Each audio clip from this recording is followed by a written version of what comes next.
देखिए, अब जो टॉपिक शुरू होगा वो है इलेक्ट्रोस्टैटिक फिजिक्स। एनसीईआरटी फिजिक्स का पहला चैप्टर है, ये पहली यूनिट है। तो पहला पार्ट हमारा 1.1 हम बता रहे हैं यहाँ पर, जिसमें कूलम्स लॉ के बारे में बताएंगे, चार्ज के बारे में बताएंगे। ठीक है ना। तो सबसे पहले चार्ज के बारे में बताते हैं कि जब दो बॉडी को आपस में रगड़ा जाता है तो उनके बीच में इलेक्ट्रॉन ट्रांसफर हो जाता है और इलेक्ट्रॉन एक बॉडी से दूसरी बॉडी में चले जाते हैं और कहा जाता है कि बॉडी चार्ज हो गई है, आवेशित हो गई है, और इसी घटना को हम इलेक्ट्रोस्टैटिक कह सकते हैं। ठीक है ना। और इलेक्ट्रोस्टैटिक हम इस तरह बता सकते हैं कि इलेक्ट्रोस्टैटिक फिजिक्स की वो ब्रांच है जिसमें किसी स्टेशनरी चार्ज या उसके बिहेवियर की स्टडी करी जाती है, यानी किसी स्थिर आवेश या उसका जो गुण है उसकी स्टडी करी जाती है, वो हमारा इलेक्ट्रोस्टैटिक होता है। ठीक है ना। तो अगर सिंपल लैंग्वेज हम बताएं तो क्या बताया अभी आपने कि when two bodies rub with each other then transfer of electron takes place and bodies are said to be charge. ठीक है ना। अब चार्ज दो तरह का होता है, positive charge and negative charge. भाई दो तरह का चार्ज है, पॉजिटिव चार्ज और नेगेटिव चार्ज। जो पॉजिटिव चार्ज है वो तब उत्पन्न होगा जब प्रोड्यूस होगा वो जब उस पर इलेक्ट्रॉन की किसी चीज में कमी हो जाएगी, यानी पॉजिटिव चार्ज का रीजन है positive charge due to deficiency of electron या इलेक्ट्रॉन की कमी। ठीक है ना। Negative charge due to excess of electron या इलेक्ट्रॉन की अधिकता की वजह से नेगेटिव चार्ज प्रोड्यूस होता है। ठीक है ना। इलेक्ट्रॉन की अधिकता से नेगेटिव चार्ज प्रोड्यूस होगा और इलेक्ट्रॉन की कमी से पॉजिटिव चार्ज प्रोड्यूस होगा। अब दो बॉडी को आपस में रब कर रहे हैं, इलेक्ट्रॉन ट्रांसफर हो रहा है, तो इसका क्या मतलब है भाई एक ने इलेक्ट्रॉन लूज कर दिया तो उसके पे इलेक्ट्रॉन की क्या हो गई, कमी हो गई, तो इलेक्ट्रॉन तो पॉजिटिव हो गया। दूसरे को इलेक्ट्रॉन पे एक्सेस हो गए, उसको मिल गया इलेक्ट्रॉन, तो वो नेगेटिव हो गया। अब तो एक प्लस और माइनस पास पास रखे तो क्या करेंगे, अट्रैक्ट करेंगे ना वो, इसी वजह से तो उनके बीच वो अट्रैक्ट करने की प्रॉपर्टी आ जाती है, या किसी अदर ऑब्जेक्ट को वो अट्रैक्ट कर सकते हैं। ठीक है ना। इसकी डायमेंशन या विमा 80 होती है, ये एक अदिश राशि है, और सीजीएस सिस्टम में इसकी यूनिट होती है state Coulomb's, but SI system में इसकी यूनिट होती है कूलम्स। कूलम्स एक साइंटिस्ट है कूलम्स, उसके नेम पर इसको कूलम, इसकी यूनिट को कूलम को कंसिडर या कूलम दी जाती है। ठीक है ना। तो यानी ये टॉपिक आपको क्या बता रहा है, इस टॉपिक से आपको ये पता चल रहा है कि चार्ज कैसे डेवलप होता है, कि जब दो बॉडीज को आपस में रब करा जाएगा, रगड़ा जाएगा, तो उनके बीच में ट्रांसफर ऑफ इलेक्ट्रॉन हो जाएगा और इलेक्ट्रॉन के ट्रांसफर होने से एक बॉडी के ऊपर प्लस का चार्ज आएगा, दूसरे के ऊपर माइनस का चार्ज आएगा। ठीक है ना। और चार्ज हमारा दो टाइप का होगा, पॉजिटिव चार्ज और negative charge. Positive charge due to deficiency या कमी ऑफ इलेक्ट्रॉन, और negative charge due to excess of electron या अधिकता की वजह से, इलेक्ट्रॉन की अधिकता की वजह से चार्ज प्रोड्यूस होता है। ठीक है ना। इसकी डायमेंशन 80 होती है, एक फॉर्मूला होता है Q equal to IT। I की डायमेंशन A होती है और टाइम की डायमेंशन T होती है, इसी वजह से इसकी डायमेंशन 80 आती है। ठीक है ना। और ये एक स्केलर क्वांटिटी है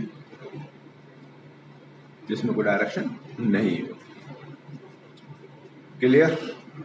तो अब हमको जो डिस्कस करना है इसके बाद कि चार्ज के प्रोड्यूस होने का रीजन क्या है, यानी what is the origin of the charge. अब चार्ज का कैसे डेवलप होता है, किसी पर जब भाई दो बॉडी को रब कर रहे हैं तो एक पर इलेक्ट्रॉन की कमी हो गई तो पॉजिटिव चार्ज, दूसरे इलेक्ट्रॉन मिल गया तो वो नेगेटिव चार्ज। मान लीजिए हम एक एग्जाम्पल लेते हैं कि एक ऑब्जेक्ट है, उसमें 10 प्रोटॉन है और 10 ही इलेक्ट्रॉन है। प्रोटॉन प्लस के हैं, इलेक्ट्रॉन माइनस के हैं, तो उसका नेट चार्ज उस पर 0 रहेगा। जैसे उस पर एक इलेक्ट्रॉन उसने गेन कर लिया तो इलेक्ट्रॉन 11 होगा, प्रोटॉन 10 रहे, तो यानी इलेक्ट्रॉन ज्यादा होंगे तो वो नेगेटिव चार्ज होगा।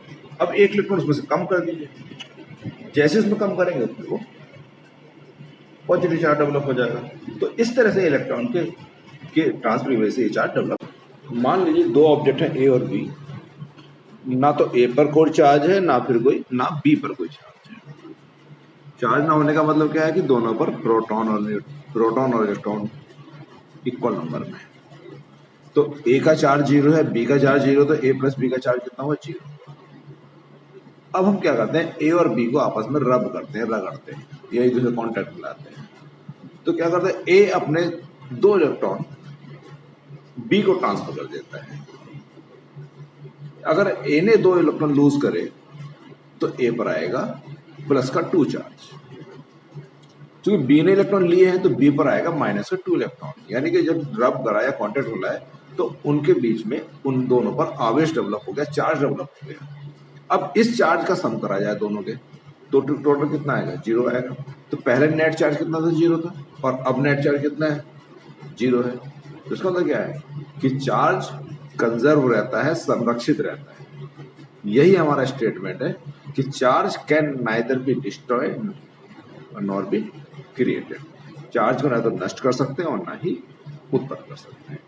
यानी रिएक्शन से पहले जितना चार्ज रहेगा रिएक्शन के बाद भी उतना ही चार्ज रहेगा। तो ये हमारा law of conservation of charge होता है। Clear.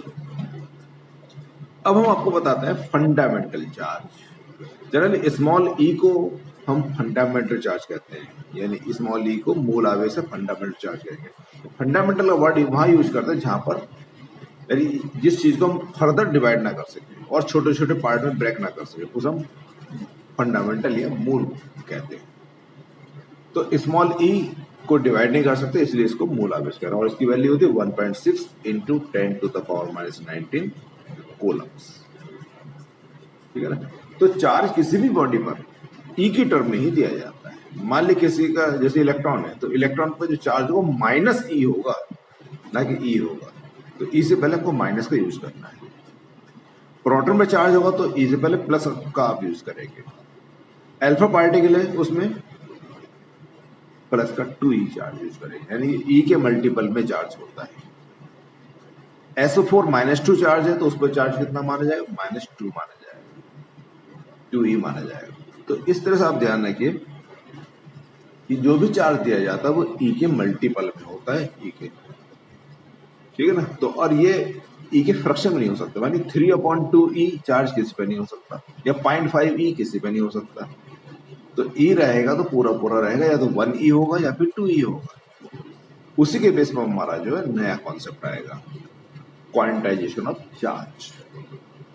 Quantization of charge, quantization का मतलब क्या होता है कि किसी भी बॉडी पर जो चार्ज होगा वो ई के मल्टीपल में होगा।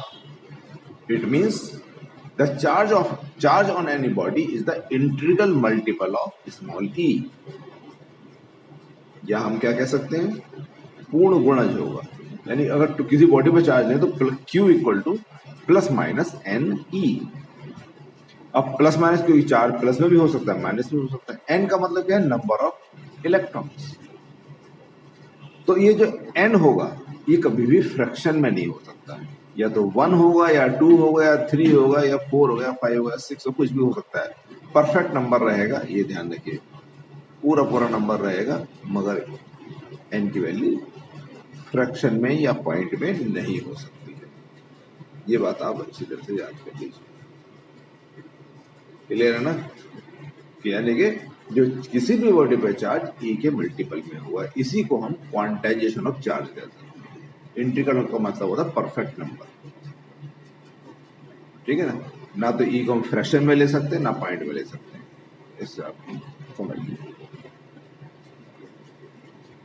अब एक नया टॉपिक आता है, इंपॉर्टेंट टॉपिक है, नाम है उसका कूलम्ब्स लॉ। तो काफी ज्यादा यूज है। अब आगे जो चैप्टर है उसमें कूलम्ब्स लॉ ही है, कूलम्ब्स लॉ के न्यूमेरिकल्स ही हैं, काफी कुछ इसमें पढ़ाया जाना है।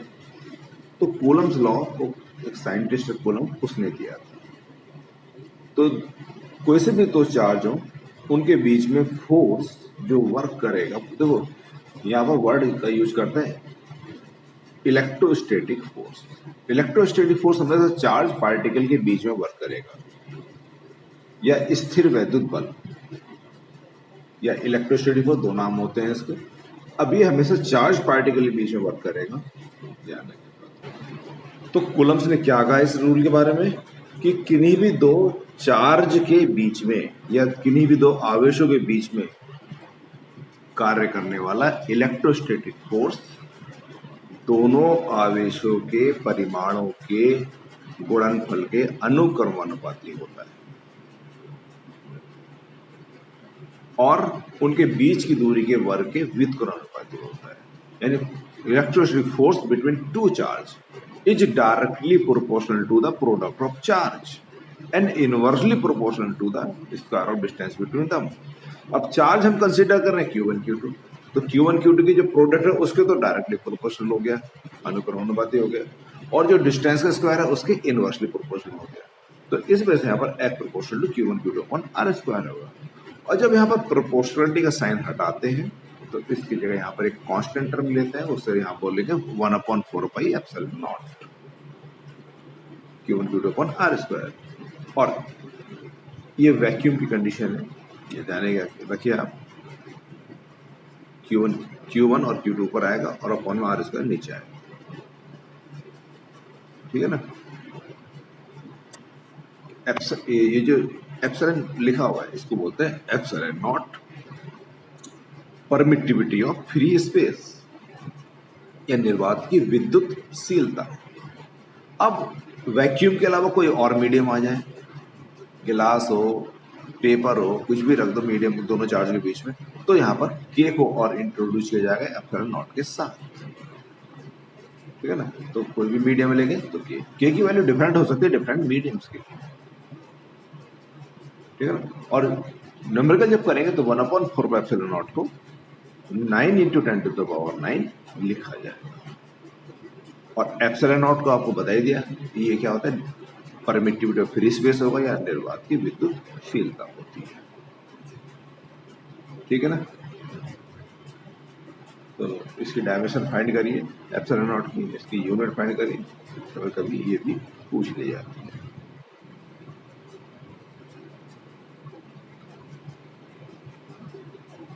अब आते हैं आगे एप्सिलॉन एंड एप्सिलॉन नॉट में रिलेशन। तो एप्सिलॉन जो होता है वो एप्सिलॉन नॉट के होता है। एप्सिलॉन नॉट का मतलब क्या है, एप्सिलॉन का नीचे जीरो लगा दीजिए, तो इसका मतलब क्या है कि वो वैक्यूम के लिए है, परमिटिविटी ऑफ वैक्यूम या फ्री स्पेस। और प्योर एप्सिलॉन लिखेंगे बिना विदाउट एनी नॉट, तो इसको हम बोलेंगे परमिटिविटी ऑफ मीडियम, तो ये मीडियम के लिए। और के क्या क्या होता है, के होता है डाइलेक्ट्रिक कांस्टेंट या इसको बोलते हैं परावैद्युता। तो के 1 से कम नहीं हो सकता, हमेशा या तो 1 होगा या 1 से ग्रेटर होगा। एयर या वैक्यूम के लिए के की वैल्यू को 1 लिया जाता है, ठीक है ना। और अदर मीडियम के लिए हमेशा के की वैल्यू 1 से ग्रेटर रहेगी। और अगर मेटल्स हो जैसे कॉपर है, सिल्वर है, गोल्ड, ठीक है ना, तो इन सब के लिए के की वैल्यू इनफाइनाइट ली जाती है, ठीक है। तो जहां तक आपको एक क्लियर हो गया होगा, अगर कोई प्रॉब्लम तो मैसेज करके मुझसे पूछ लीजिए, ठीक है। मिलते हैं नेक्स्ट वीडियो में।